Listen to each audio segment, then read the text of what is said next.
What is up, blockchain gang? This is the Daniel Draghi Show, where we cover free, playable Web3 games in all of their glory, or lack thereof. Today, we're looking at a major quality of life update in MIR4. The devs have recently expanded the number of pre-selected builds from 5 slots to 10, and given us these nifty icons to help us sort through them. We can even assign them to hotkeys on PC if we want to switch quickly. But why would anyone need 10 slots for? That is exactly what we're going to dive into today, but I will warn you that the more builds you want to have, the more inventory space it will require. So choose wisely, and don't forget to check out my inventory management guide, which focuses on using the 30 slots in the market to expand your storage and a few other tips. Also, I love that I only have to press 1 or 2 buttons now instead of 4 or 5, as this is something I was doing around 20 times a day, and probably will do more now. First, for newer players, let's talk about these 3 systems that make up the builds. The most important are the spirit pets and their equipped treasures, followed by the magic stones, and finally your mystic pieces. As you progress through the game, these systems will be expanded to hold more stones and include spectrumite and tier 2 stones. Many of these are tied to your character level or the level of your conquest towers. The first builds we'll talk about are the experience builds for grinding NPC monsters. Players will often sacrifice potential strength to gain bonus experience for each monster slain.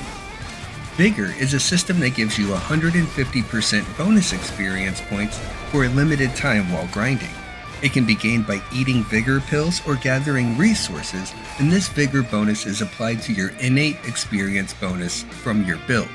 So let me explain. If you have a 300% experience bonus, while grinding with vigor, you'll actually gain 450% bonus experience. If you have a 400% XP bonus, vigor would make it a 600% bonus. You want to focus on spirit pets that give you more bonus experience, as well as experience spirit treasures. Since you can only equip 1 of each spirit treasure per pet, you might also want to fill them out with increased monster damage, since you will only be grinding monsters with this build.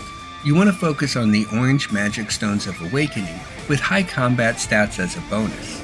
You can also gain bonus XP from primary and secondary mystic piece attributes.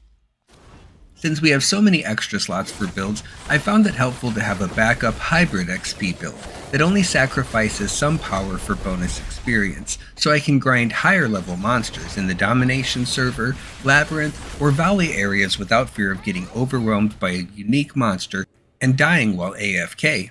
This also gives me more options in the Magic Square or the Secret Peak. The next build I would focus on is the PvP build. This is my core build, with as many PvP damage modifiers and combat stats as possible on my magic stones, the highest skill cooldowns, and increased healing from spirit pets and treasures since I am a healer. Finally, I want as many raw combat stats as possible on my mystic pets. These are the base numbers all damage modifiers are using. Let's take a moment to break down what I mean by combat and raw stats.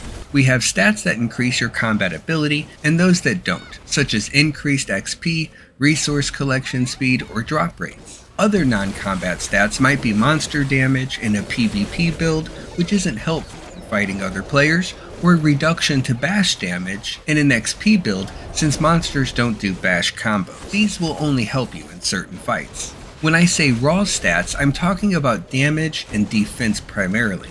Instead of a percentage modifier, these are hard numbers, so an increase to raw damage or defense is much better than a percent damage modifier. But percent damage modifiers are much easier for you to obtain. The next build I want to talk about is a power build. This is focusing on the most health and mana and combat stats to increase power as much as possible.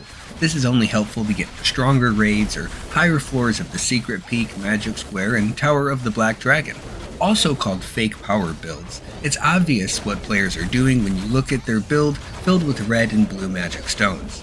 Players do this as well when sealing their characters to inflate their perceived value in the marketplace. Boss builds are focused on boss damage modifiers and combat stats. Drop and lucky drop builds might be merged with boss builds, or players can switch to this build just before the boss is defeated and while opening any chest. This build sacrifices combat stats for better and more frequent loot. Remember that you can now roll drop and lucky drop stats on your gear with special enchantments if you really want to go all out on this build. Anti-Demon Power is a new build that focuses on slaying certain monsters that benefit from builds using Anti-Demon Power. These are usually made up of bonus drops and experience builds with as much Anti-Demon Power slotted in as possible. Next, we have some working builds focused on gathering resources. Some believe that drop and lucky drop chance will also help out when gathering.